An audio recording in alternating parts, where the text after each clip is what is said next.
আজ আমি করব লোটে মাছের ঝুড়ি, তাই জন্য লোটে মাছটা কেটে নিয়ে ধুয়ে নিয়ে নুন হলুদ মাখিয়ে রেখেছিলাম। পেঁয়াজ আদা রসুন টমেটো কেটে নিয়েছিলাম।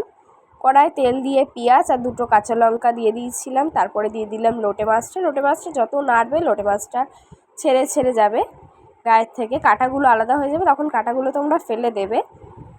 দেখো মাছটা আস্তে আস্তে ছেড়ে যাচ্ছে। তারপরে আমি দিয়ে দিলাম টমেটো আর কিছুটা পরিমাণে পেঁয়াজ আদা রসুন বেটে নিয়েছিলাম, সেইগুলো দিয়ে দিলাম। দিয়ে ভালোভাবে আমি নেড়ে নেব। তারপর দিয়ে দিলাম পরিমাণ মতো নুন আর লঙ্কার গুঁড়ো, দিয়ে ভালোভাবে নেড়ে নিয়ে আবার দিয়ে দিলাম হলুদ গুঁড়ো। তারপরে দিয়ে দিয়েছিলাম ধনেপাতা কুচি দিয়ে নাড়ছিলাম। আর মাছ দিয়ে অনেকটাই জল বেরোবে, জলটা যখনই শুকিয়ে যাবে তখনই তৈরি হয়ে যাবে তোমাদের লোটে মাছের ঝুড়ি। দেখো আমার লোটে মাছের ঝুড়ি কমপ্লিট। আবারও দেখা হচ্ছে নেক্সট ব্লগে।